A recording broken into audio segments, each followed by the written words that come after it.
Secunderabad బోయగూడలోని timber డిపోలో అగ్ని ప్రమాదం, మంటలు 5గురు సజీవ దహనం. అగ్ని ప్రమాద సమయంలో టింబర్ డిపోలో 10 మంది కార్మికులు టింబర్ డిపోలో భారీగా ఎగిసిపడుతున్న మంటలు 5గురు మంటల్లో చిక్కున్నారని స్థానికులు వెల్లడించడంతో మంటల నుంచి సురక్షితంగా బయటపడిన 2 వ్యక్తులు. అనంతరం మంటలు ఆర్పుతున్న అగ్నిమాపక సిబ్బంది.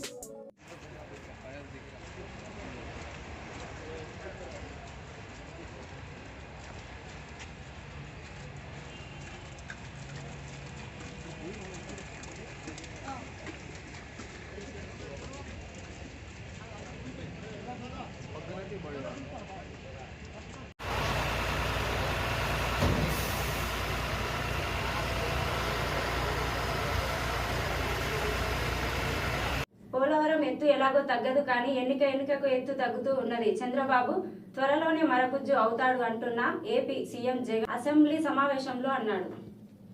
అధ్యక్ష, నేను ఒక మాట చెప్తా ఉన్నాను అధ్యక్ష, పోలవరం ఎత్తు 1 ఇంచు కూడా తగ్గదు అని చెప్పి అధ్యక్ష. పోలవరం ఎత్తు ఎలాగో తగ్గదు అధ్యక్ష, కానీ ఎన్నికకు అధ్యక్ష 2019 నుంచి గమనించినట్లయితే ఎత్తు తగ్గుతా ఉండేది ఎవరు అని అంటే అధ్యక్ష చంద్రబాబు నాయుడు తగ్గుతున్నాడు అధ్యక్ష. త్వరలోనే మరుగుజ్జు అయిపోతాడు అధ్యక్ష.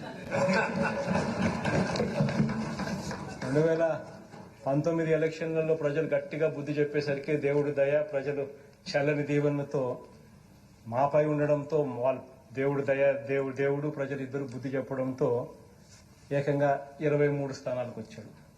తర్వాత వరుసగా ఎంపీటీసీలు, జెడ్పీటీసీలు, మున్సిపాలిటీలు, అన్ని ఎక్కడ చూసినా కానీ ప్రజలు అదే మాదిరిగానే బుద్ధి చెప్తూ చంద్రబాబు హైటును రోజుకు తగ్గిస్తూ వస్తా ఉన్నారు. 2024కు వచ్చేసరికి చివరికి కుప్పంలో కూడా ఓడిపోయి పూర్తిగా మరుగుజ్జయ్యే పరిస్థితి కూడా దేవుడు ఖచ్చితంగా చేస్తానని చెప్పి ఖచ్చితంగా చెప్తాను. తెల్కపల్లి మండల కేంద్రంలో పశువుల సంత గ్రామ పంచాయతీ దుకాణం తాయి బజార్ వేలపాటను వెంటనే ఆపాలని మంగళవారం బీఎంపీ పార్లమెంట్ ఇన్ఛార్జ్ గడ్డం విజయ్ డిమాండ్ చేశారు. ఈ సందర్భంగా ఆయన మాట్లాడుతూ తెల్కపల్లి పశువుల సంతకు వచ్చే వివిధ ప్రాంతాల వ్యాపారస్తులకు మౌలిక వసతులు లేకపోవడంతో ఇబ్బందులు పడుతున్నారని అన్నారు. వెంటనే మౌలిక సదుపాయాలు కల్పించి సంతకు సంబంధించిన వేలం నిర్వహించాలని, అప్పటి వరకు వేలం రద్దు చేయాలని డిమాండ్ చేశారు. ముఖ్యంగా ఈ తెల్కపల్లి గ్రామంలో తెల్కపల్లిలో పెద్ద సంత జరుగుతూ ఉంటుంది. అంటే ఈ ఉమ్మడి మహబూబాబాద్ జిల్లాలోనే ఇది రెండవది. ఈ తెల్కపల్లి పెద్ద కమర్షియల్ పర్పస్ ఉన్నటువంటి సంత. ఈ సంతలో ప్రతి సోమవారం నాడు జరిగేటువంటి సంతలో కనీసం మౌలిక వసతులు లేవు. అంటే తాగడానికి నీరు కానీ, అదేవిధంగా కనీసం మహిళలు ఎంతోమంది వస్తుంటారు, మరుగుదొడ్లు కానీ లేవు. అదేవిధంగా కూర్చోవడానికి, నిలబడడానికి ఒక నీడ వసతి కూడా లేదు. ఇలాంటి ఏమీ లేకుండానే ప్రతి సంవత్సరం వేలంపాట వేస్తూ ఉన్నారు. వేలంపాట వాడి యథావిధిగా ఇది జరుపుతూనే ఉన్నారు. కానీ ఈ వేలంపాట పాడడానికంటే ముందు ఈ కనీస వసతులైనటువంటి త్రాగునీరు సౌకర్యం కావచ్చు, తర్వాత మరుగుదొడ్ల సౌకర్యం కావచ్చు, కానీ నీడ కానీ వీటన్నింటినీ కనీసం మౌలిక వసతులు కల్పించిన తర్వాతనే ఈ వేలంపాట నిర్వహించాలని, దీన్ని అధికారులు ఈఓ గారు దీన్ని గుర్తించి ఈ వెంటనే వేలంపాట ఆపాలని బహుజన్ ముక్తి పార్టీ, వివిధ ఎంఆర్పిఎస్, వివిధ ప్రజా సంఘాల ఆధ్వర్యంలో డిమాండ్ చేస్తున్నాం. నాగర్ కర్నూలు జిల్లా బిజినపల్లి మండలం మంగనూరు గ్రామం జిల్లా పరిషత్ ఉన్నత పాఠశాలలో ఘనంగా స్వయం పరిపాలన దినోత్సవం వేడుకలు జరిగాయి.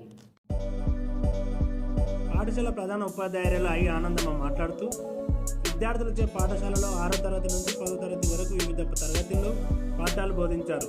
విద్యార్థులు ఉపాధ్యాయులైన సమయంలో వారికి విశేషంగా ఆత్మస్థైర్యంతో సామాజిక ధైర్యం, మానసిక ధైర్యం, సామాజిక పరిజ్ఞానం అలవడుతుందని అన్నారు. విద్యార్థులు కలెక్టర్గా మమత, జిల్లా విద్యాశాఖ అధికారిగా శ్రీలత, మండల విద్యాశాఖ అధికారిగా బిందు, పాఠశాల ప్రధాన ఉపాధ్యాయులుగా మౌనిక, వ్యాయామ ఉపాధ్యాయులుగా షాయి, ఉపాధ్యాయులుగా 30 మంది విద్యార్థులు ఉపాధ్యాయులుగా విధులు నిర్వహించారు. విధులకు సంస్కృత కార్యక్రమం నిర్వహించారు. ఈ కార్యక్రమంలో పాఠశాల ఉపాధ్యాయులు, విద్యార్థులు తదితరులు పాల్గొన్నారు.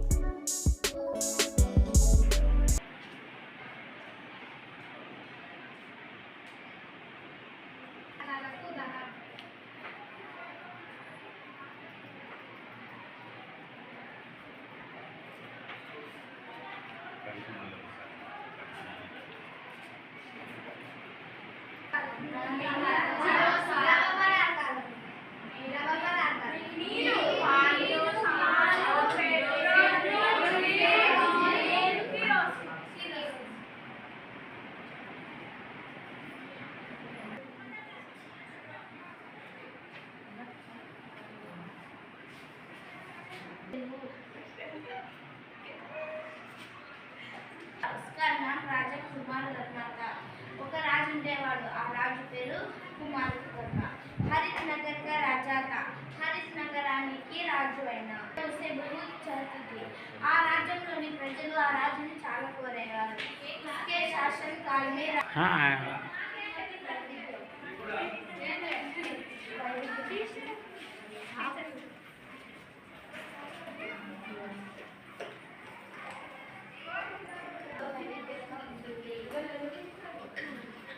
గత తరగతుల్లో మనం వైవిధ్యంలో కొన్ని అంశాలు, సముద్రాలు, ఖండాలు, పర్వతాలు, భూములు, మైదాన ప్రాంతాల గురించి నేర్చుకున్నాం.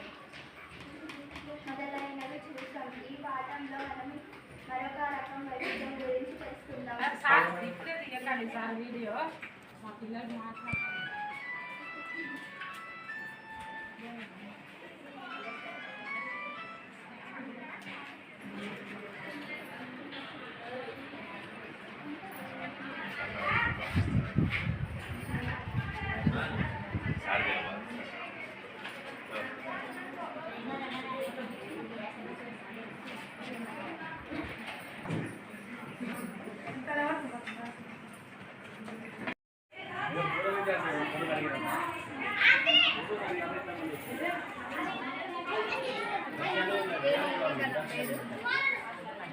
రాంగర్కర్నూలు జిల్లా కృష్ణపల్లి మండలం మగనూరు గ్రామంలో జిల్లా పరిషత్ ఉన్నత పాఠశాలలో ఈరోజు మనం స్వయం పరిపాలన దినోత్సవం జరుపుకుంటున్నాం.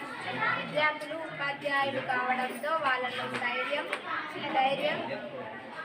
ఆత్మవిశ్వాసం, మంచి గుణం, మంచి లక్షణాలు వాళ్ళలో వస్తాయి. సమాజంలో వాళ్ళు మంచి స్థాయికి ఎదగడానికి